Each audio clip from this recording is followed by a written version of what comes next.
찬양을 아주 너무 잘하는 것 같습니다. 송정미 씨가 또 여기에 온 줄 알았습니다. 감사합니다. 오늘 오후 시간에 제가 아름다운 관계라는 제목을 가지고 말씀을 좀 드리려고 합니다. 누가복음 15장 얘기는 우리가 너무 많이 잘 아는 내용입니다. 그래서 저도 목회하면서 이 설교를 많이 했고, 아마 여러분 설교도 많이 들으셨고 또 말씀을 공부도 한 적이 있을 겁니다.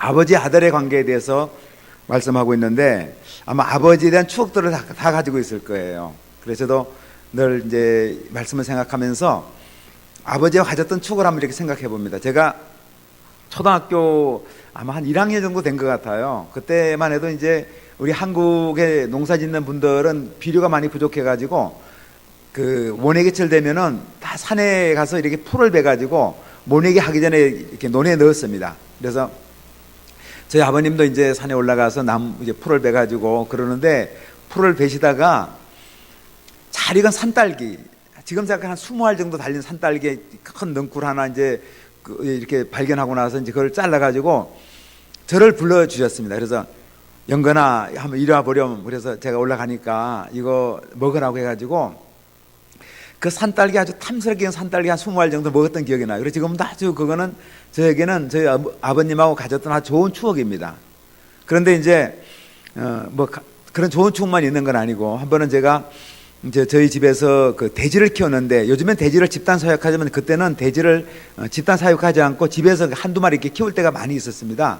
그래서 돼지를 키우면은 이 돼지가 이제 교배할 때가 있습니다. 새끼 놓으려고 그러면은, 교배하려고 그러면은 저하고 이제 저희 아버님하고 돼지를 몰고 시장터까지 가는 거예요. 한 4km 정도 떨어진 시장터인데, 이 소는 몰면 소는 말을 잘 듣습니다. 이렇게 소는 그냥 어디 하면 말을 잘 듣는데 돼지는 말을 잘 안 들어요. 돼지는 말을 안 들어가지고 이게 뭐 어디 해도 이제 말을 안 듣고요. 그 당시에는 그 찻길도 이제 비포장 도로, 신장로 해가지고 그냥 차 한 대 지나가는 그런 비포장 도로였습니다. 그런데 이 버스가 이렇게 오면은 이 돼지가 버스 막 밑으로 들어가는 거예요. 그러면 그 버스 운전기사가 내려와가지고 왜 차 다니는 길에 돼지를 끌고 와서 버스를 못 다니까 막 신경질을 막 부리는 겁니다. 그럼 좀 또 기가 약해서 막 간이 콩알만해지고, 그래서 이제 그렇게 하다가 이제 시장터를 지나서 이제 돼지 교배시키러 갑니다. 그럼 시장터에 가면은 찐빵집이 4군데 있었어요. 그래서 저는 생각할 때 우리 아버님이 내가 1시간 이상 뭐 이렇게 돼지 몰고 오느라 수고를 많이 했기 때문에 찐빵을 사주시겠지, 내 마음을 알아주는 걸 생각한 거예요. 찐빵을 사주시겠지 하고 생각을 하고 사달란 말은 못했습니다. 그래서 사주시겠지 하고 이제 생각하면서 이제 첫 번째 집을 기대합니다. 그냥 지나가시더라고요. 두 번째 집도 그냥 지나가고, 세 번째도 그냥 지나가고, 네 번째도 그냥 지나가시는 거예요. 근데 이제 돼지를 교배시키면서 저희 아버님은 시장 때 친구들이 많으니까 뭐 두부도 사 드시고 또 이제 막걸리도 드시고 이렇게 하시는 거예요. 근데 저한테는 눈깔 사탕 하나 먹으라고 돈 한 푼 안 주는 겁니다. 이제 그러니까 그런데 뭐 저한테 아버지 좀 뭐 과자 좀 사 먹게 돈 좀 주세요. 그 말을 제가 한마디는 못했습니다. 이제 교배 다 마치고 이제 돌아온 역순입니다. 역순이면 네 번째 집이 첫 번째 집이 되고 막 그렇게 이제 세 번째 집이 두 번째 집이 되는. 그래서 가실 때 안 사줬으니 아마 돌아올 땐 사주시겠지 하고 이제 큰 기대를 이제 가지는 거예요. 그래서 네 번째 집 지나가고, 세 번째 집 지나가고, 두 번째 집 지나가고, 이제 마지막 하나 남았구나 하는데 마지막 집도 그냥 지나오더라고요. 지금도 한이 남아있습니다. 지금도 한이 남아있어가지고, 제가 남양주 마석에 삽니다. 근데 마석은 그 북한강 변에 있습니다. 참 드라이브 코스가 정말 좋아요. 그래서 거기 이제 차 타고 다니면 북한강 옆에 그 도로가 이렇게 있는데 다니면은 추억의 찐빵집이 참 많습니다. 그게 제가 배가 불러도요 그냥 못 지나갑니다. 그 옛날에 아버지한테 찐빵 못 얻었던 기억이 나가지고 배가 불러도 꼭 찐빵 하나 먹고 들어가요. 그러니까 옛날에 이제 이게 채워지지 않은 거예요. 지금 내가 생각을 해봐요. 그때 우리 아버지가 아빠 저에게 찐빵 좀 사주세요. 그럼 우리 아버지가 어떻게 반응했을까? 지금 이렇게 돌이켜보니까 아주 기뻐하면 사주실 것 같아요. 근데 저는 정말 저희 아버지한테 찐빵 하나 사달라고 그러면 꼭 죽는 줄 알았어요. 그 말 한마디 하는 게. 제가 미국에서 몇 년 살면서 그 좋은 기회가 있어서 이제 한 달 정도 이제 자동차로 우리 아이들이 어렸을 때 한번 드라이브 한 적이 있습니다. 그러니까 자동차로 이제 미국 일주여행을 한번 했어요. 가면은 종종 이제 고속도로나 국도 근처에 맥도날드가 있는 거예요. 그래서 이제 아빠 맥도날드예요. 그러면요 저는 무조건 들어가야 됩니다. 안 들어가면 우리 아들한테 혼나는 거예요. 그래서 제가 생각했습니다. 아이고 나는 1시간 내내 돼지 몰고 가서 우리 아버지한테 찐빵 사달라는 말 한마디를 못했는데 우리 아들 녀석들은 그냥 뭐 뒤에서 자동차 뒤에서 계속 놀다가 아빠 맥도날드입니다. 그냥 지나가면요 왜 맥도날드 그냥 지나간다고 막 애들이 막 성질을 부리는 거예요. 그래서 야, 참 세상이 많이 바뀌었구나. 그래서 이제 위에서 눌리고 밑에서 치이고 그래서 저희들이 아마 샌드위치 세대가 아닌가 그렇게 한번 생각을 해봅니다. 참 뭐 우리 각자가 여기 보면 어르신들 보면은 다 오래전에 아마 부모님이 세상 떠난 경우도 있고요. 하늘나라 부르심을 받은 경우도 있고 아직도 이제 부모님 모시고 사시는 분도 있고 아마 여러 종류의 분들을 가지고 계실 거예요. 그래서 우리가 각자 부모에 대한 추억들이 참 많이 있습니다. 이렇게. 오늘도 이제 그 자녀하고 부모의 얘기인데 오늘 이 누가복음 15장은 성경에서 가장 아름다운 얘기라고 그럽니다. 가장 아름다운 얘기. 특별히 성경에서 가장 아름다운 책을 한 권 꼽으라고 그러면 우리가 누가복음을 꼽습니다. 그 중에서 정말 가장 좋은 챕터 한 장을 뽑으라고 누가복음 15장을 뽑고 여기 나오는 탕자 이야기죠. 기독교의 복음이 무엇인가 그리고 하나님의 사랑이 무엇인가를 한 육신의 아버지를 통해서 보여주는 그런 내용입니다. 제가 말씀을 좀 나누면서 그 말씀을 좀 나누기를 원합니다. 탕자에게 우리가 한번 배우는 교훈이 있습니다. 어떤 교훈인가 하면은 17절 말씀 보니까 이에 스스로 돌이켜 이렇게 말합니다. 이에 스스로 돌이켜 말하고 이제 20절에는 아버지께로 돌아가니라 이렇게 말씀하고 있습니다. 탕자는 사실 망가진 아들이죠. 그렇죠? 많이 망가졌거든요. 아버지의 재산을 분배받아가지고 그 재산을 처분한 겁니다. 근데 그 당시에는요 유대인들 사회에서는 부모가 살아있는 동안에 재산을 이렇게 분배받지도 못하고 혹시 분배받더라도 그 처분한 처분권은 없었습니다. 그런데 여기는 아들은 그 법을 제대로 무시하고 이제 그 돈을 받아가지고 재산을 받아가지고 도시에 나가가지고 허랑방탕했다는 거죠. 아마 떠나갈 땐 그렇게 했을 거예요. 저는요 지긋지긋하게 농사 짓지 않을 겁니다. 아버지처럼 그렇게 농사 지면서 살지 않을 거예요. 저는 아주 멋있게 돈도 좀 벌면서 떵떵거리며 살 거예요 하고 큰 소리 치면서 이제 집을 나왔죠. 나왔는데 결국 어떤 거였습니까? 그 돈을 창녀들과 다 말아먹고 자기도 비참하게 되어가지고 돼지를 치는, 사실 돼지 사육이 나쁜 건 아닌데 그 당시 유대인 사회에서는요 돼지를 치는 것은 어떤 막장 인생을 살게 되었다, 이제 그런 얘기를 하고 있습니다. 근데 탕자는 여기서 자기가 그 돼지를 치면서 맨 밑바닥까지 내려갔는데 그곳에서 하나님을 생각하고 아버지를 생각하는 거예요. 참 대단한 거죠. 내가 인생이 거의 막장에 내려갔을 때 여기서 자기가 내가 망가졌구나, 내가 망가졌네, 그런데 내가 하나님께 죄를 짓고 아버지께 죄를 지었구나 회개하면서 다시 시작하는 거예요. 많은 사람들은 인생이 망가져서 막장 인생에 갔어도 여전히 어떤 사람들 그렇습니다. 이렇게 된 것은 내 잘못이 아니고 누구 때문이야? 부모님 때문이고 형제 때문이고 어떤 세상 때문이라고 막 그럴 때가 많아요. 근데 탕자는 그렇게 하지 않고 그곳에서 내가 하늘과 아버지께 죄를 지었습니다 하고 스스로 돌이키죠. 돌이키면서 어떻게 합니까? 또 어떤 사람은 그곳에 머물러 있는데 탕자는 벌떡 일어나 가지고 아버지 집으로 가는 거예요. 그랬던 신학자는 이렇게 해석하더라고요. 이에 스스로 돌이키는 것을 심적인 회심이다 그렇게 말합니다. 20절에 벌떡 일어나 가지고 아버지 집으로 막 가는 것을 동적인 회심이라고 말합니다. 옛사람을 벗어버리고 마음을 새롭게 해서 변화를 받아 하나님의 선한 뜻을 분별하는 거죠. 옛사람을 벗어버리고 심령으로 변화를 받아서 의와 거룩함으로 지으심 받은 새 사람을 입는 겁니다. 탕자 여기서 그걸 우리한테 보여주는 거예요. 얼마 전에 최근에 우리가 이제 참 너무 가슴 아픈 거는 우리 기독교인도 그렇고 사회 저명 인사들이 이렇게 자살하는 걸 많이 볼 때 우리가 안타까운 마음을 가지고 있습니다. 저는 얼마 전에 그 카이스트에서 유명한 과학자예요. 이분이 이제 연구비 횡령했다는 의미로 연구비가 아마 1억 가까이를 이렇게 횡령을 한 거 뭐 유용했던지 하면 그렇게 좀 형의를 받은 것 같더라고요. 그래서 그분이 결국은 스스로 목숨을 끊었는데, 알고 보니까 이분이 어떤 과학자인가 하면은 이분이 가지는 자산 가치가 한 1천억 대 이상의 자산 가치를 가지고 있는 유명한 과학자예요.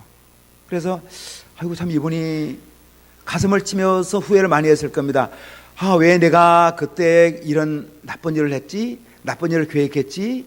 그러면 가슴을 많이 쳤을 것 같아요.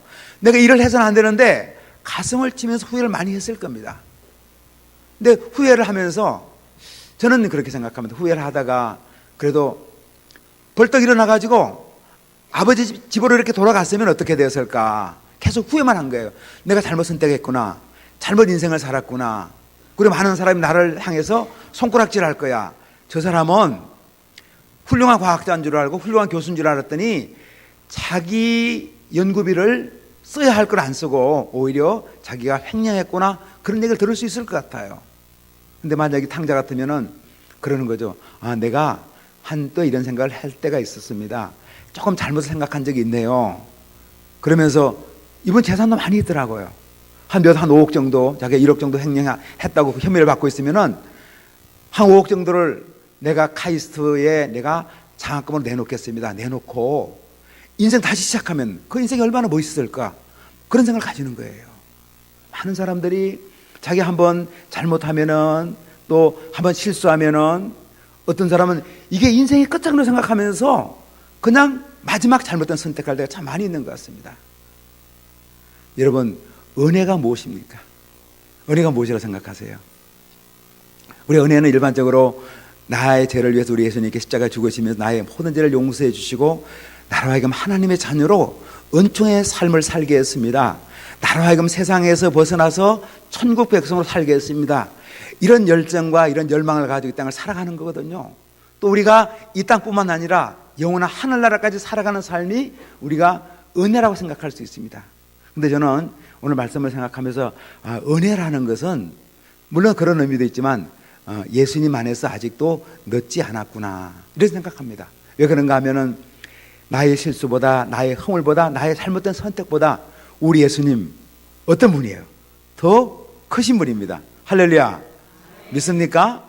우리의 인생을 살면서 때로는 잘못된 가정에 있을 수가 있고 잘못된 선택을 할 수가 있고요. 또 잘못된 인생을 살 수가 분명히 있습니다. 허물이 없는 사람을 우리가 만나보기 참 어렵지 않습니까? 그런데도 내가 예수님 안에 돌아오면은 주님께로 가면은 어떤 것도 늦지 않았다는 거죠. 탕자의 선택이 그걸 보여주죠. 저는 탕자를 볼 때마다 참 이 탕자가 이에 스스로 돌이켜 마음을 회심하고 벌떡 일어나서 아버지 집으로 가는 거죠.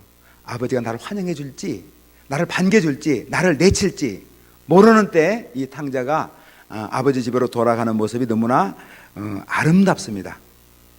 우리가 한번 누가복음 15장 20절 우리가 말씀을 다시 한번 읽어보겠습니다. 누가복음 15장 20절입니다. 말씀을 같이 한번 좀 읽어보겠습니다.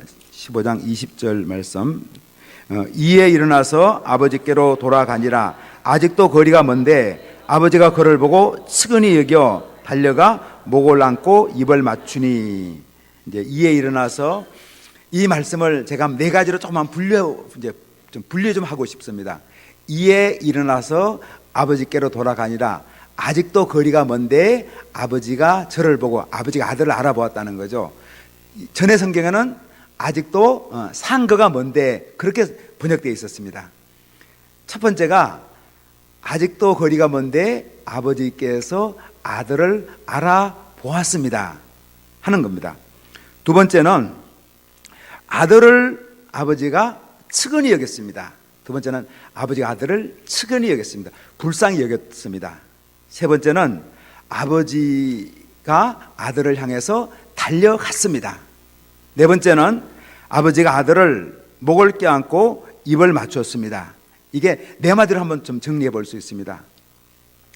아직도 거리가 먼데 아버지가 아들을 알아보았습니다.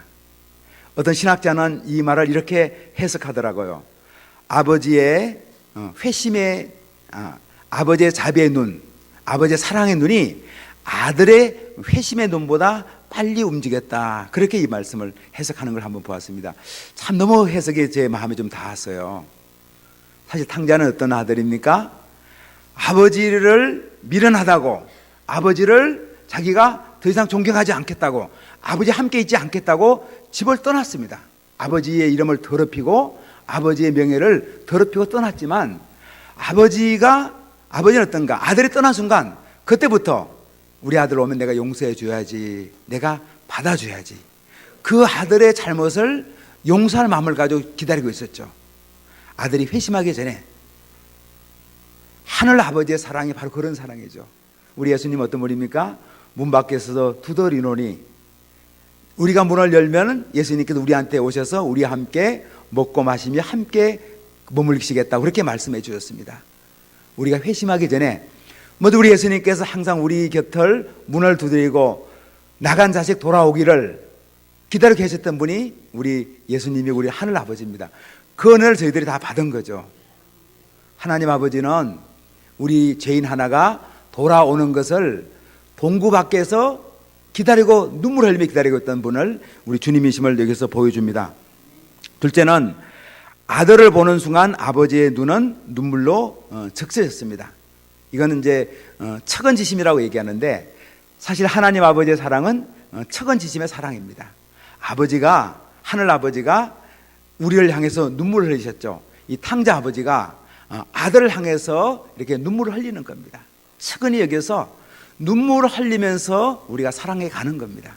아마 여기도 우리 부모님들이 우리를 위해서 흘렸던 눈물을 많이 기억하고 계실 거예요. 그리고 지금도 여러 어르신들 중에서는 자녀들을 위해서 눈물을 많이 흘렸을 겁니다. 자녀를 위해서 눈물 흘린 거, 기도하며 눈물 흘리기도 하고요. 그런 눈물 흘린 자녀들이 망하지 않는다 그렇게 말씀하고 있습니다. 사실은 하늘 아버지의 사랑은 척은지심의 사랑입니다. 또 이 하늘 아버지를 본받는 우리 육신의 부모님의 사랑도 척은지심의 사랑이라고 말씀드릴 수 있습니다.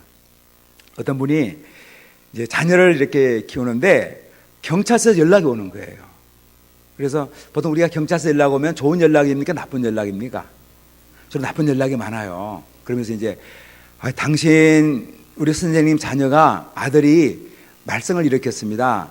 여기 오셔가지고 이렇게 서약서 하나 쓰고 아들을 잘 지도하겠다는 약속을 써고서 아들을 데리고 갔어요. 간 거예요. 화가 나는 겁니다.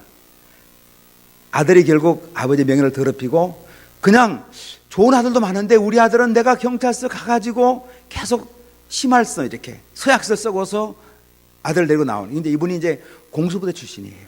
얼마나 화가 났겠습니까? 공수부대 출신들이 이게 무도를 잘하죠. 그래서 이제 아들을 경찰서 이제 담당자가 잘 지도하겠습니까? 예, 잘 지도하겠습니다. 앞으로 우리 아들 이런 데 안 보낼 거예요. 잘 지도하겠습니다. 한번 용서해 주십시오. 그래서 정말 약속합니다. 그 아들 데리고 나오면 화가 막 나는 거예요. 공수부대 출신이니까 나오자마자 이단 접촉 한번 날려버리는 거예요. 아들한테. 아들이 좀 쓰러져 다시 일하면 또 한번 날려버리는 거예요. 그러니까 속이 좀 후련하죠, 이렇게. 그러나 사실은 정말 후련한 건 아니에요. 근데 또 연락이 오는 겁니다. 얼마 뒤에 또 가서 이렇게 계속 몇 번 이제 나오면 또 이단 접촉도 날려버리고 한 번 더 날려버리고 막 그런 게 반복되는 거예요. 한 번은 또 그래서 너무 힘들어가지고요, 어떤 상담자를 이제 찾아간 거예요. 그래서 선생님, 우리 아들이 계속 이렇습니다. 어떻게 지도하면 좋겠습니까? 그러니까 이 아버지한테 그러더라는 거예요. 이제 우리 선생님, 아들이 나올 때 어떡합니까? 화가 나잖아요. 화가 얼마나 나는지요. 그러니까 제가 나올 때마다 그냥 이단 접촉 날려버리죠. 그럼 속이 시원합니까? 속은 시원하지만 또 막 가슴 나쁘죠. 어떻게 아들을 향해서 이단 접촉에 날리고 그렇게 마음이 편하겠습니까? 홧김에 날려버리지만 마음은 불편해요. 그러니까 이제 그 선생님이 이번에는 이단 접촉이 하지 말고 그냥 밥을 좀 사주라고 그런 얘기 하더라는 거예요. 아니, 그놈을 밥을 사주다니요. 막 화가 나는데 어떻게 밥을 사줄 수 있습니까? 근데 이제 자기가 여러 번 그 실수를 한 거죠. 그래서 한번 자기가 이제 또 연락이 온 거예요. 그래서 연락이 와길래 이제 또 갔습니다. 가가지고 이제 또 이렇게 서약서 쓰고 잘 지도하겠습니다 하고 나와가지고 이렇게 이제 가는 거예요. 이제 아버지는 앞에 가고 아들은 뒤에 따라가는 겁니다. 이제 아들은 이렇게 생각하죠.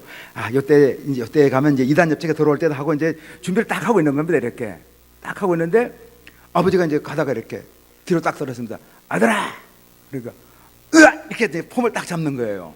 이제 2단 잡이 얼마 이제 왜냐하면 이 준비돼서 맞으면 덜 맞잖아. 이렇게 그냥 맞으면 그래서 딱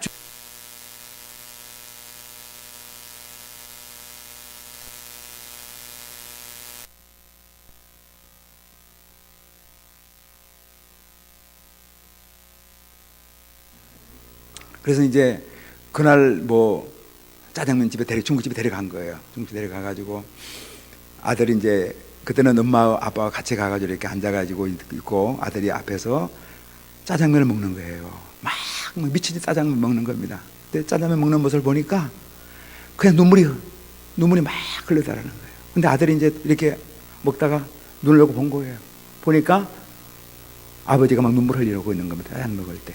그래서 이제 눈물 흘리는 아버지를 보면 자기도 눈물이 나고 그래서 막 짜장면 끓여 눈물이 떨어지고 그러니까 한 그릇 더 먹을래?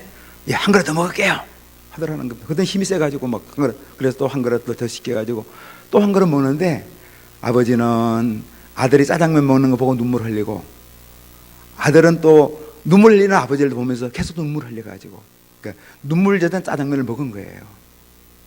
놀라운 것은요, 그 다음부터는 경찰서 연락이 안 왔다는 겁니다. 아들이 바뀌었다는 거죠. 우리가 간절하게 부모가 자녀를 위해서 눈물 흘리는 눈물, 그 눈물이 땅에 떨어지지 않는다고 그러더라고요. 우리 생각할 땐 그러죠. 내가 눈물 많이 흘려봤습니다. 정말 많이 흘려봤는데 아이고 이 아이는 요지부동이에요. 근데 그렇지 않습니다. 이 사람이라는 것은 다 똑같아요. 변하지 않는 것처럼 보일 것만으로도 조금씩 변합니다. 할렐루야. 이게 부모의 사랑이죠. 세 번째는 아버지가 아들을 향해서 막 달려가는 거예요. 여러분 성경에 나와 있는 여기 누가복음 15장에 나와 있는 이 아버지가 양반일까요? 쌍놈일까요? 그러니까 어떻게 합니까? 어떻게 양반인 거라고 아세요? 우리 영남교회 교우들이 머리가 좋은 것 같습니다. 제가 생각해도 이분 양반인 것 같아요. 근데 양반은 뛰어다닙니까? 걸어다닙니까? 여러분 진짜 양반은 뛰는 법이 없어요. 근데 이 양반 되는 어른이 막 뛰어가는 겁니다. 아들을 향해서 막 뛰어가는 겁니다. 우리 아들이 금이 환영했다 이러면 막 뛰어갈 수 있을 거예요. 근데 이 아들은 정말 망가진 아들이에요. 냄새가 얼마나 많이 났겠어요. 옷도 못 갈아입었을 거고 또 여러분 오물 중에서 돼지오물은 이게 냄새가 지독합니다. 이 소오물은 냄새가 좀 덜해요. 근데 돼지오물은 냄새가 지독해요. 막 거기서 뒹굴었던 막 오랜 여행에 땀을 흘렸던 그런 아들인데 그 아들을 향해서 막 뛰어가는 거예요. 동네 소문이 났을 겁니다. 저 최참판 댁에 있는 둘째 아들 놈 소문 들으니까 저 서울 영등포구 물레동 가서 완전히 망했다고 그러더라. 막 이 소문 들은 거예요. 그 많던 재산 가서 물레동에 가서 뭐 이렇게 술집에서 다 털어먹고 망했다고 그러더라. 저놈 우리 동네 오면은 풍기문란 시킬 것 같아. 저놈 오면은 아예 동구 밖에서 못 들어오게 해야 돼. 저거 들어오면 우리 젊은이들 정말 깨끗하고 선한 양심을 가지고 사는 애들 다 망가뜨릴 거야. 아버지가 들여보내더라도 나라도 저놈 그냥 다리 몽둥이 부숴버려 놓을 거야 하면서 막 동네 사람들이 얘기 많이 오고 갔을 것 같아요. 그런데 아버지는 어떤 아버지입니까? 동네 분들 그런 얘기만 하지 마세요. 그런 얘기 하지 마십시오. 그래도 저 아이는 내 아들이에요 하면서 막 달려가는 겁니다. 사랑은 어떤 사랑입니까? 망설임이 없죠. 우리 한번 따라 합시다. 망설임이 없는 사랑. 그냥 뛰어가는 거예요. 그냥 막 뛰어가가지고 막 뛰어가는 겁니다. 계산을 하지 않아요. 망설이지 않고 그 아들을 향해서 가는 거죠. 저는 이 아들을 보면서 참 사랑은 계산하지 않는구나. 아버지의 채통 중요하지 않습니다. 아버지의 놀라운 선언이에요. 이 아들은 누가 뭐라고 얘기하더라도 누가 뭐라고 손가락질 하더라도 이 아들은 내 아들이에요 하고 막 뛰어가는 이 아들을 모습을 보여줍니다. 네 번째는 목을 끌어안고 목을 껴안고 입을 맞췄습니다. 한마디 말을 하지 않죠. 말이 없는 사랑입니다. 아들의 모습이 어떠합니까? 우리 보통 냄새 이 지독한 냄새. 너 목욕탕에 들어가서 이태리 타올로 팍팍 문질러라. 비누칠 해가지고 세게 문질러라. 뭐 그렇게 얘기할 거예요. 우리가 아이도 그렇잖아요. 어떻게 하면 너 얼굴이 뭐가 묻었구나. 너 예쁘게 하면은 아빠가 너 껴안아 줄게. 엄마가 너 껴안아 줄게. 그러는데 이 아버지는 아들을 향해서 목을 껴안고 망가진 아들 그대로, 그리고 완전히 냄새나는 아들 그대로 가서 목을 껴안고 입을 맞추는 겁니다. 세상의 부모는 성공신화를 가지고 있습니다. 여기는 자녀를 키우는 모든 부모님들 가지고 있는 것이 아마 성공신화일 겁니다. 저도 목회자가 되면은, 저도 이제 신학교 다닐 때는 목회자가 되면은 곽선희 목사님처럼 설교를 잘하는 목회자가 되기를 원했습니다. 그리고 조용기 목사님처럼 교회를 크게 부흥시키는 목회자가 되기를 원합니다. 이게 성공신화죠. 내가 이왕 설교하면은 소망교회 곽선희 목사님처럼 설교를 한번 해야 되겠다 이 생각 가지고요. 또 이왕 목회하면은 여의도 순복음교회 조용기 목사님처럼 설교를 하면 교회를 부흥시켜야 되겠다. 그러니까 성공신화죠. 아들을 키우면은 우리 이명박 대통령 같은 분 서울시장 되고 국회의원 되고 현대 회장 되고 막 그런, 이렇게 성공신화를 다 그렇게 가지고 있는 거, 이게 우리 부모의 심정입니다. 그리고 그렇게 됐을 때 내가 아들을 자랑하고 딸을 자랑스러워하는 거죠. 그리고 우리 아들 누구예요? 우리 딸 누굽니다. 이게 부모의 마음이에요. 이게 세상 부모의 마음이거든요. 그런데 여기에 나와 있는 아버지는 어떤 아버지였습니까? 성공신화를 만족시키지 못했거든요. 아버지의 기대를, 부모의 기대를 채우지 못했을 때 항상 부모들은 자녀를 부끄러워합니다. 그런데 여기 있는 아버지는 그 자녀를 부끄러워하지 않았습니다. 그러면서 그 아들을 가서 껴안고 사랑해 주었던 아들인 걸 여기에서 보여줍니다. 사람들이 성공신화를 내려놓는 것은 참 이게 어려운 것 같더라고요.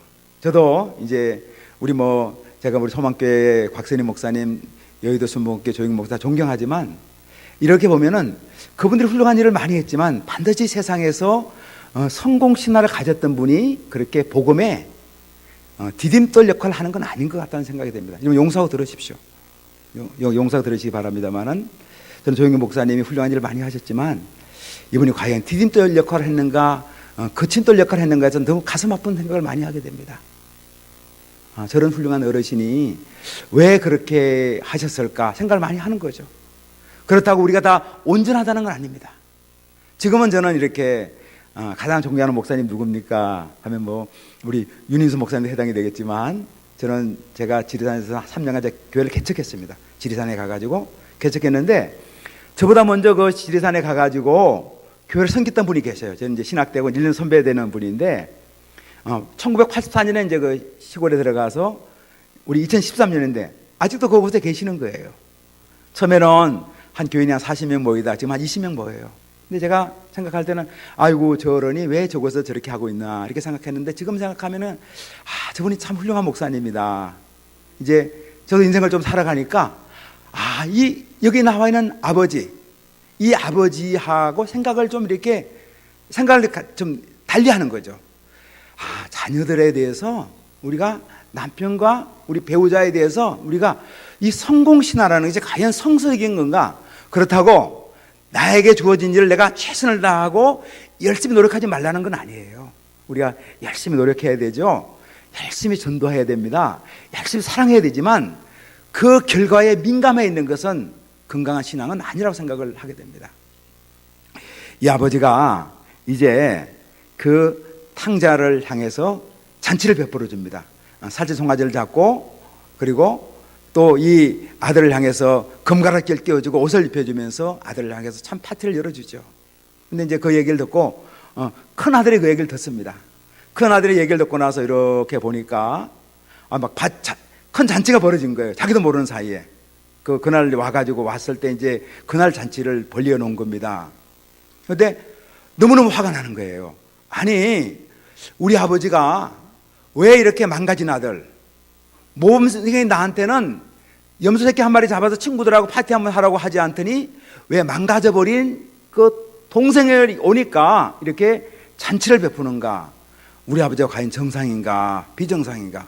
그러니까 정상적인 사람, 모범적인 사람은 망가진 아들을 환영하는 그 아버지를 이해를 못하는 거예요.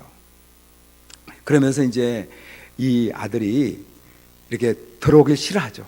잔치자리에 들어오기 싫어하는 겁니다. 보통 장남 역할은 뭡니까? 장남 역할은 부모 역할을 대신하는 거. 특별히 이제 아버지 역할을 대신해야 되는 거죠. 아이고, 어르신들, 우리 아버지가 내 동생이 돌아오니까 큰 잔치를 베풀었습니다.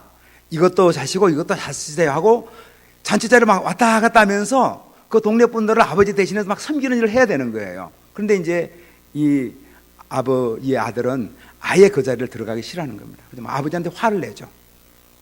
우리가 말씀을 한번 같이 보겠습니다. 30절, 31절 말씀입니다. 29절, 31절 요거 같이 한번 보겠습니다. 29절, 31절 같이 한번 읽습니다. 아버지께 대답하여 이르되 내가 여러 해 아버지를 숨겨 명을 어김이었거늘 내게는 염소 새끼라도 주어 나와 내 벗으로 즐기게 하신 일이 없더니 아버지의 살림을 창녀들과 함께 삼켜버린 이 아들이 돌아오매 이를 위하여 살찐 송아지를 잡으셨나이다. 요거 이제 여기까지는 큰아들 이야기죠. 그렇죠? 큰아들이 아버지한테 도전하는 겁니다. 아버지 그럴 수가 있습니까? 아버지 이렇게 하시면 안 되죠. 아버지가 공평하게 하셔야죠. 모범생인 나한테 상을 안 주시고 이 망가진 아들한테 잔치를 베풀어 주다니 아버지 본분을 잘못한 겁니다. 아들이 아버지한테 이렇게 도전합니다. 덤벼듭니다. 벽이 돼서 덤벼들죠. 근데 아버지가 참 좋은 아버지예요. 아버지가 반응합니다. 31절 말씀입니다.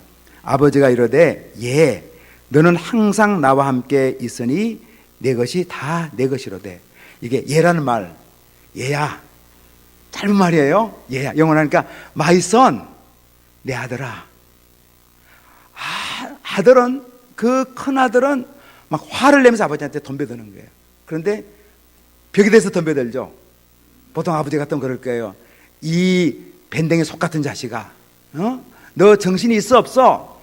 네 동생이, 망가진 동생이 들어오니까 아빠가 좀 이렇게 잔치자리 베풀었다 그게 시샘을 해가지고 너 이런 말을 할 수가 있어? 이렇게 속이 좁은 녀석, 좀 괜찮은 놈인 줄 알았더니 형편없구나. 보통 아버지 그 말 하지 않아요. 막 덤비던 아들한테 얘야, 얘 my son, 내 아들아. 이 아이는, 네 동생은 완전히 망가졌다가 다시 얻은 내 아들이야. 그러니까 나도 기쁘다. 네가 현재 기뻐하지 못하지만 나도 너도 기뻐할 거로 내가 믿고 있어. 그렇게 얘기를 하는 거죠. 막 반항하는 아들에 대해서 이 아버지가 그걸 잘 받아주는 거예요. 우리가 그걸 공감한다고 그럽니다. 너는 벽이 됐는데 지금 아들이 벽이 된 겁니다.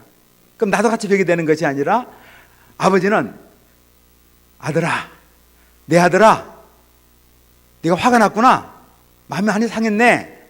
너를 위해서는 내가 파티 한번 열어주지 않고 네 동생만 이렇게 하니까 편해하는 것 같아서 네가 화가 많이 났구나. 많이 억울해하는구나. 네가 많이 힘이 들어 하는구나. 아들아, 나는 이 모든 재산이 다 너 거라고 생각하고 있어.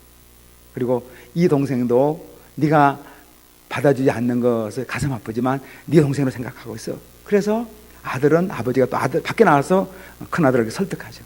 이 받아들이죠. 아버지가 바쁩니다. 첫 번째는 누구 때문에 밖에 나갔습니까? 둘째 아들 때문에 밖에 나갔어요. 그런데 이번엔 누구 때문에 밖에 나가는 거예요? 큰아들 때문에 밖에 나가는 겁니다. 우리가 15장 1절 2절 한번 읽어보죠. 15장 1절 2절. 참 이게 놀라운 말씀인데요. 15장 1절 2절 같이 한번 읽겠습니다. 15장 1절 2절. 모든 세리와 죄인들이 말씀을 들으려 가까이 나아오니 바리새인과 서기관들이 수군거려 이르되 이 사람이 죄인을 영접하고 음식을 같이 먹는다 하더라. 이제 이 말씀이 예수님께서 바리새인들과 서기관들에게 누가복음 15장 말씀을 들려준 동기입니다. 여기서 서기관과 바리새인들 누굽니까? 큰 아들이죠. 그렇죠? 세리와 죄인들 누굽니까? 죄인과 세리가 누구죠? 창녀들이 누구죠? 탕자 둘째 아들입니다. 보통 우리가 음식을 먹을 때, 오늘 우리 윤 목사님과 저하고 이제 이 영남교회 교회 밥을 같이 먹었는데, 음식을 먹을 때는요 누가 같이 음식 먹습니까? 음식은 아무나 음식을 먹지 않아요.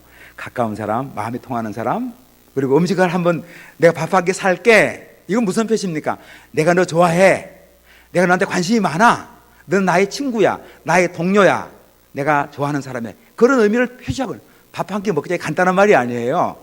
근데 예수님은 밥을 누구하고 같이 먹습니까? 세리와 창기들과 죄인들과 밥을 먹는 거예요.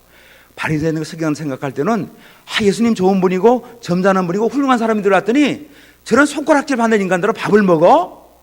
예수님 문제가 많구나. 그러면서 화를 내는 거예요. 그때 이제 이 얘기를 들려주는 겁니다.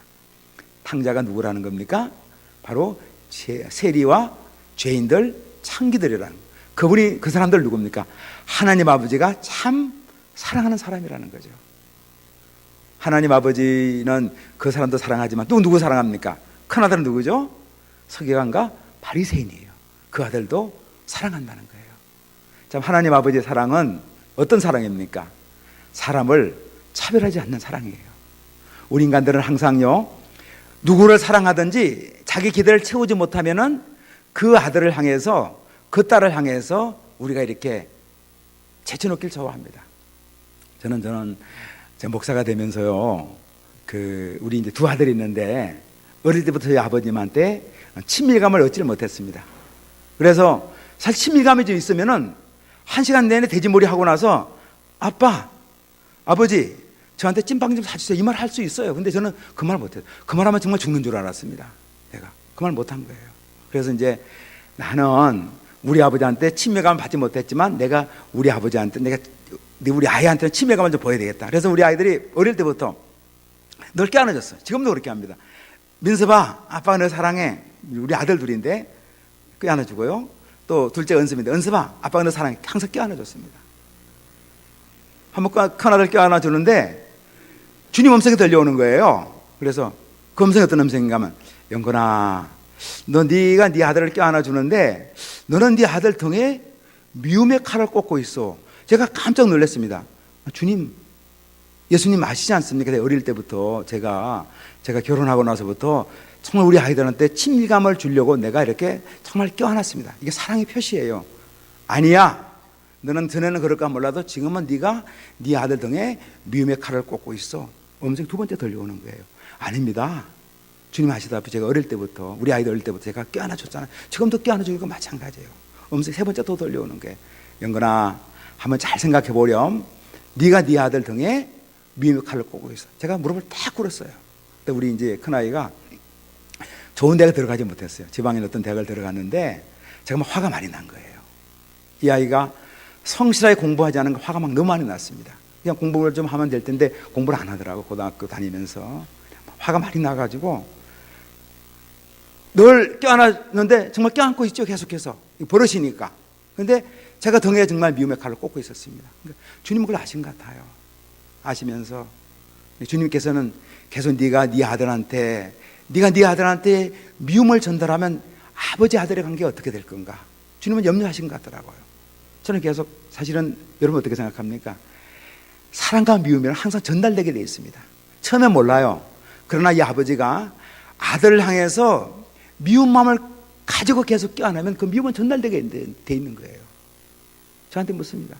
주님께서, 그래, 네가 올바라 가지고 네가 정말 훌륭한 사람이라서, 네가 나의 기대를 만족시켜주는 사람이라서 네를 목사로 만들어줬니?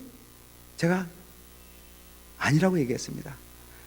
네 모습 그대로 네가 부족한 대로 그대로 내가 너를 이렇게 불쌍히 여겨주면 너를 목사로 만들었는데, 너는 네 아들이 좋은 대학 못 들어갔다고, 그러면 좋은 대학 들어가면 네가 사랑하는 아들이고, 그냥 사람들이 별로 좋아하지 않은 대학을 들어가면 네 아들이 그냥 사랑하지 못하는 아들이냐?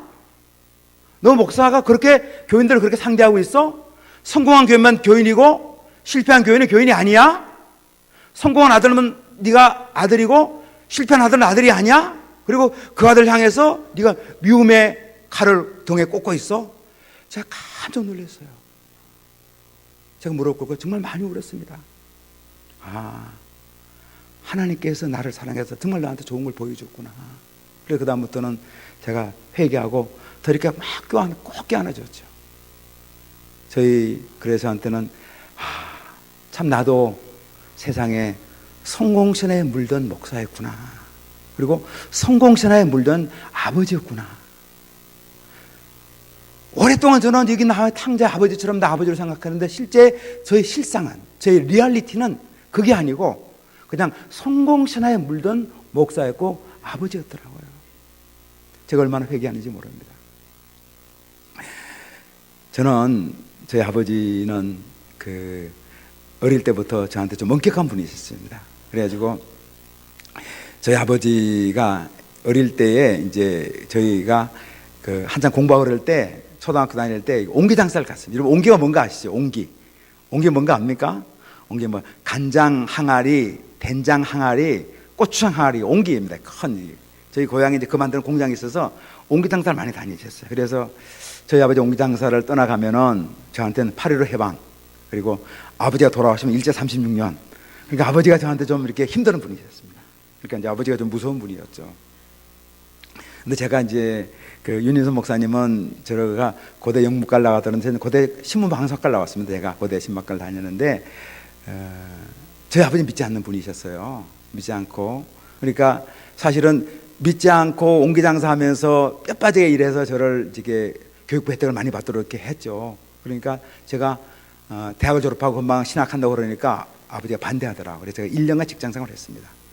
그 다음에 이제 신학대학원 들어갔는데 뭐 자랑하는 건 아니고요. 제가 이제 장로 신학대학원 들어갈 때는 들어갈 때만 1등으로 들어갔습니다. 그러니까 수석으로 입학을 했습니다. 졸업을 1등 한 건 아니고 졸업할 때 1등이 진짜 1등인데 그래서 제가 이제 신학을 했는데 저희 아버지가 기뻐하는 건 아니었어요. 아버지가 제가 신학을 공부하려고 그러니까 예수 믿지 않는 아버지한테 전혀 세상 기대를 어긋나게 제가 신학 공부하니까 아버지가 별로 좋아하지 않고 그래도 제가 하니까 저희 아버지 한마디 하시더라고요. 사람은 자기가 원하는 걸 해야 된다고. 저는 그 말이 쉬운 말인 줄 알았더니 제가 막상 아버지가 되니까 우리 아버지가 그 말하기 얼마나 어려웠을까. 저를 이렇게 격려해 준 거예요. 그런데 그 뒤에 이제 또 이왕 목회하면 목회를 잘하면 좋잖아요. 아들이 목회, 우리 윤인수 목사님 목회를 잘하면 좋은데 제가 미국에 유학까지 갔다 오고 나서요. 아들이 목회하는 데 가보니까 부산 사하구 장림동이에요. 부산은 가면은 이제 부산이 좀 살기 좋은 지역이 동래하고 해운대 쪽입니다.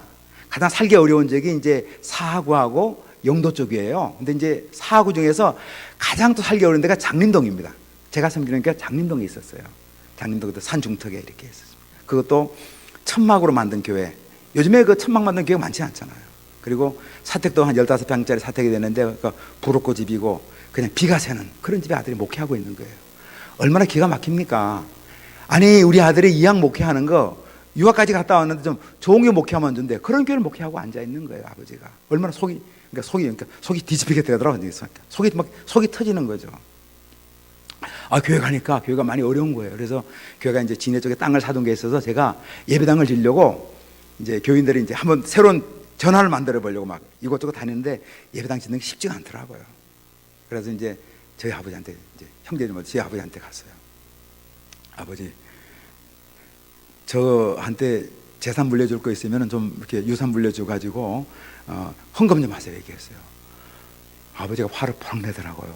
얼마나 화가 났겠어요. 아니 이놈의 자식이 이왕 목회하면은 그냥 목회를 잘하든지 하지 그렇게 공부할 만큼 해가지고 그래가지고 또 이제 다 늙은 애비한테 돈 달라고 그러니까 얼마나 아버지가 화가 났겠습니까. 아버지가 막 화를 부럭부럭 내더라고요. 그러면 또 아버지가 화를 내면 아들이 어떻게 됩니까? 아버지 죄송합니다. 제가 목사니까 무릎 딱 꿇고 정말 죄송해요. 아버지한테 무리 한 푼 딱 했네요. 정말 죄송합니다. 무릎 꿇고 인사 한번 하고 와야 되는데 뭐가 잘났는지 막 씩씩거리면서 제가 이제 앞으로는 아버지한테 돈 얘기 절대 안 합니다. 그러면서 막 의기양양해가지고 오늘 저녁에 가야 되는데 여보 우리 아내한테 여보 빨리 갑시다. 막 제가 막 오히려 제가 화를 냈어요.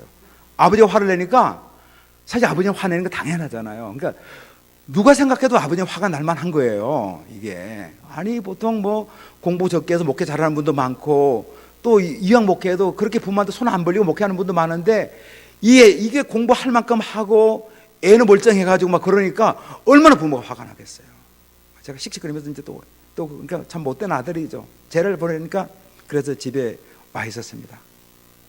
집에 와 있는데 저희 아버지가 절대 저한테 전화하는 분이 아니에요. 근데 전화를 하셨더라고요. 이렇게 며칠 지나서 영건아 은행 구자번호 좀 불러주렴 그러는 거예요. 제가 그래서 아버지, 제가 아버지하고 앞으로 동거래 안 한다고 말씀했잖아요. 구자번호 못 불러드립니다. 오기는 살아남아가지고 그랬어요. 그러니까 저희 아버지가 하시더라고요. 아버지한테는 10손가락 깨물어서 안 아픈 손가락이 한 손가락도 없단다. 구자번호 불려주렴 그러는 거예요. 제가 전화되고 눈물을 막 흘렸습니다. 이 목사 아버지보다 이 평신도도 아닌 저희 아버지가 더 훌륭한 거예요. 그래서 제가 이제 전화번호 드렸죠. 구자번호 불러드리니까 950만 원 보내. 내가 액수가 950만 원 보내왔습니다. 그 돈이 뭐 큰 돈은 아닙니다. 근데 그 돈을 가지고 제가 이제 그 예배당을 짓는데 이제 기초돈이 된 거예요. 그래서 그게 이제 지금은 창원시로 됐는데 그 당시 이제 진해시예요. 부산하고 붙어 있는 진해시인데 거기서 예배당을 좀 잘 지었습니다. 제가 목회를 하면서 아버지를 생각하죠. 제가 이렇게 생각합니다. 제 아버지가 평생 예수 믿지 않고 살다가 소천하기 6개월 전에 저희 아버지 예수를 믿고, 물론 저희 집에 오면은 아들이 목사니까 뭐 꼭 예배 참석하고 의무적으로 참석하는 거죠. 또 그 다음에 새벽기도 참석을 했습니다. 저희 어머님은 이제 일찍 권사님이 되셨고, 이제 그러니까 저희 어머니 같은 경우는 교회를 나가고 싶지 않은 분인데 아들이 신학교 다니니까, 혼자 신학교 다니니까 아이고 아들이 불쌍하다 하면서 교회를 나가준 게 결국은 이제 저희 어머님이 정말 아주 신실한 믿음의 여인으로 이제 남은 생애를 이렇게 살아오셨는데, 저희 아버님이 이제 제가 가정사역을 하면서 어떤 생각했는가 하면 가정이 많이 망가지더라고요. 가정이 많이 망가져가지고 가정을 위해서 좀 중보기도 해야 되겠다 마음을 갖고 제가 50일 정도를 배낭 메고 전국을 다녔습니다. 다니면서 하나님 아버지, 전라남도 이 곡성군을 축복해 주세요. 곡성군의 가정을 축복해 주십시오. 하나님 아버지, 이 군산시를 축복해 주십시오. 하나님 아버지, 이 평택시를 축복해 주십시오. 제가 이제 배낭 메고 다니면서 그 지역의 가정들을 빚고 다니면서 이제 기도를 했습니다. 이렇게 기도하면서, 그러면서 간단한 기도, 우리가 간단한 기도죠. 하나님 아버지, 저에게 긍휼과 자비를 베풀어 주십시오. 간단한 기도입니다. 긍휼 자비를 베풀어 주십시오. 그리고 제가 갖고 다니고 있는 이 땅에 있는 가정들을 축복해 주십시오. 간절하게 기도했습니다. 놀라운 것은 저희 아버지가 30년 기도했는데 그 50일 도보 순례행을 마치고 나서 교회를 나가시기 시작하셨습니다. 할렐루야. 그래서 저한테 얼마나 감사한가 모르죠. 아마 제가 제 아버님이 2년 전에 소천하셨는데 예수 안 믿고 목사 아버지가 돌아가셨으면 정말 제 마음에 한이 됐을 것 같아요. 그래서 참 우리 아버지가 좋은 분이구나. 참 너무 좋은 아버지죠. 저는 저희 아버지한테서 하나님 아버지의 사랑을 제가 보고 배운 겁니다. 혹시 우리가 그런 생각 할 수 있을 겁니다. 아니요, 이 개차반 같은 아버지가 하나님 사랑을 가지고 있다고요? 그건 말이 안 돼요. 아들을 고소를 했는데요, 아들을 알코올 중독 그때에서 막 쭉 패고 못 살게 울었는데 아니에요. 아닙니다. 그 사람이 깨닫지 못해서 그렇지 그 부모의 무엇이 가운데는 하나님 사랑이 있다고 저는 생각해요. 하나님께서 주신 이 땅의 모든 부모들한테는 자녀들을 향한 사랑을 가지고 있습니다. 때로는 그 사랑을 깨닫지 못하고 자녀를 향해서 홀대할 때가 있어요. 막대할 수가 있습니다. 상처 줄 수가 있습니다. 그러나 그 부모의 깊은 가운데는, 모르는 깊은 무엇이 가운데는 사랑을 가지고 있다고 그렇게 생각합니다. 제가 이 말씀만 드리고 좀 말씀을 좀 마치겠습니다. 한 번 저한테 이제 그런 말씀을 주시는 겁니다. 영건아, 너는 네 아들을 껴안는데 한번 이제 네 아버지도 한번 껴안아 보렴 그러는 거예요. 그 말 듣고 나서는 차라리 저한테 수영을 해가지고 현해탄을 건다라고 하시지, 제가 그거는 못 하겠는 거예요. 그래서 제가 이제 자꾸만 그 음성이 들려오는 겁니다. 그래서 하나님, 제가 우리 아버지를 껴안으면 얘가 미쳤나 그럴 것 같아요. 그래서 내가 도저히 그걸 못 하겠습니다. 근데 계속 음성이 들려와서 제가 몇 번 시도를 한번 해봤습니다. 이렇게 한번 껴안아야지, 우리 아버지 껴안아야지. 근데 안 되더라고요. 근데 한번 돌아오는데 저희 큰아들 민섭이 그러는 거예요. 아빠, 우리가 떠나올 때 할아버지 눈에 눈물 맺힌 거 보셨어요? 그런 거예요. 저는 한 번도 못 봤어요. 근데 우리 아들은 눈이 좀 좋아가지고 그걸 본 거예요. 그래서 내가 몇 번 살펴봤는데 우리가 떠나올 때 항상 할아버지 눈물이 맺혀 있어요. 저는 그렇게 생각했습니다. 아버지 기대를 채우지 못한 아들, 제가 세상적으로 기대를 채우지 못했습니다. 그리고 목회자가 돼도 아마 우리 아버지 그랬을 것 같아요. 야, 우리 아들이 서울 가서 영남교회 같은 교회를 목회하고 있대. 그러면 뭐 그 교회 가니까 교회가 너무 좋던데 아마 우리 아버지 자랑했을 것 같아요. 근데 뭐 그 장림동에 학고방 같은데 막 목회하고 있으니까 정말 자랑할 게 없죠. 우리 아버지가. 이제 그래서 제가 생각할 때 우리 아버지 기대를 채우지 못하니까 저는 항상 우리 아버지가 나를 향해서 날 실망하고 있겠구나. 그런데 아버지는 그게 아니고 저를 향해서 척언지심을 가지고 하나님 아버지 사랑을 가지고 있는 거예요. 우리 아들이 목회 잘하면 좋지만 그래도 내 아들이다. 막 그런 마음을 가지고 있는 것 같더라고요.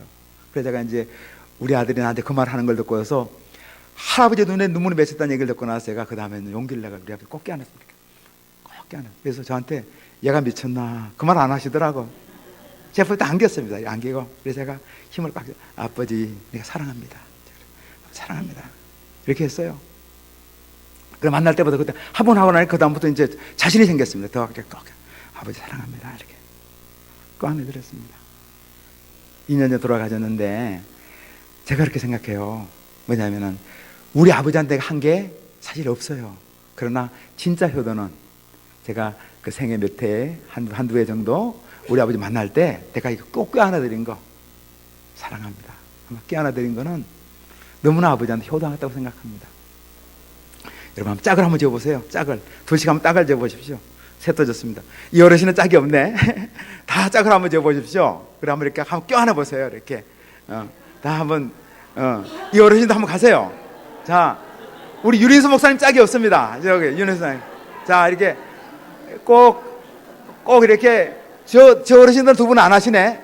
우리 한번 다시 한번 합시다. 다 짝이 다 됐습니까?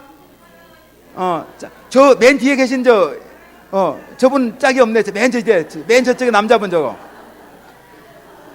그럼 안 합니다. 저 맨 뒤에 한번 짝 한번 지으세요. 자, 다시 한번 합니다. 내가 껴안는 사람이 내 어머니, 아버지를 한번 생각해 보세요. 어머님이다, 아버지입니다 하고 이렇게 꼭 껴안아드렸어요. 그래서 아빠, 엄마 사랑합니다 하고 한번 껴안아 보세요. 아빠, 엄마 사랑합니다. 이 스킨십, 이게 최고의 언어입니다. 최고의 언어. 저는 이걸 갖다가 영적인 언어다 그렇게 말합니다. 내 사랑을 담아서 내 전몸으로 영혼육을 담아서 껴안아주는 거예요. 여러분, 그래서 지금 늦지 않았습니다. 그렇죠? 여러분 계시는 노부모들 꼭 껴안아주시고 또 노부모들도 껴안아주세요. 이렇게 아들아 내가 사랑한다, 딸아 내가 사랑한다. 이러면 그게 용서가 있습니다. 내가 수용이 있어요. 사랑이 있죠. 이게 얼마나 마음을 사랑을 담아서 아들아 사랑한다, 며느리 내가 사랑한다, 아버님 내가 사랑해요, 어머니 내가 사랑합니다, 엄마 사랑해요, 아빠 사랑해요, 형제들끼리 동생아 사랑한다, 형님 사랑합니다. 여러분 이게 놀라운 겁니다. 영혼육이 담겨있는 스킨십, 껴안아주는 거예요. 이게 영적인 대화죠. 영혼의 대화라고 말씀드릴 수 있습니다. 탕자의 아버지가 아들한테 보여주는 겁니다. 이것이 하나님 아버지의 사랑을 보여주는 것이죠. 우리 교회 가운데 또 여러분 가정 가운데 이 놀라운 언어, 사랑을 담아서 수용을 담아서 용서를 담아서 꽉 껴안아주는 거, 그때 기쁨이 있고 우리의 감정의 정화가 있고 주님의 놀라운 사랑을 체험할 수 있는 거죠. 그런 은혜가 우리 영남교회 가운데 여러분 가정 가운데 풍성하기를 주님의 이름으로 축원을 드립니다. 기도하겠습니다. 하나님 아버지 감사합니다. 부족한 종을 영남교회 보내주시고 또 오전과 오후에 말씀을 증가할 수 있도록 인도하여 주시니 감사드립니다. 우리가 육신이 나이가 들지만 또 때로는 우리의 심령이 연약해지지만 우리가 늘 주님 사랑 안에 머물게 하여 주시옵소서. 우리 유년기부터 시작해서 청소년기 또 청년기, 중년기, 장년기, 노년기를 지내면서 한 세대가 주님의 사랑과 긍휼임을 기억하게 됩니다. 출생이 중요한 것만큼 사망도 중요하고 유아기가 중요한 것만큼 노년기도 중요한 것을 믿습니다. 우리 전 생애가 주님의 긍휼과 자비하심과 인도하심을 믿습니다. 하나님 아버지, 이 교회 가운데 우리 가정 가운데 주의 사랑으로 예수님의 용서와 긍휼하심이 풍성할 수 있도록 역사하여 주시옵소서. 감사가 넘치게 하여 주시옵소서. 예수님의 생명으로 풍성케 하여 주시옵소서. 예수님 이름으로 기도드리옵나이다. 아멘.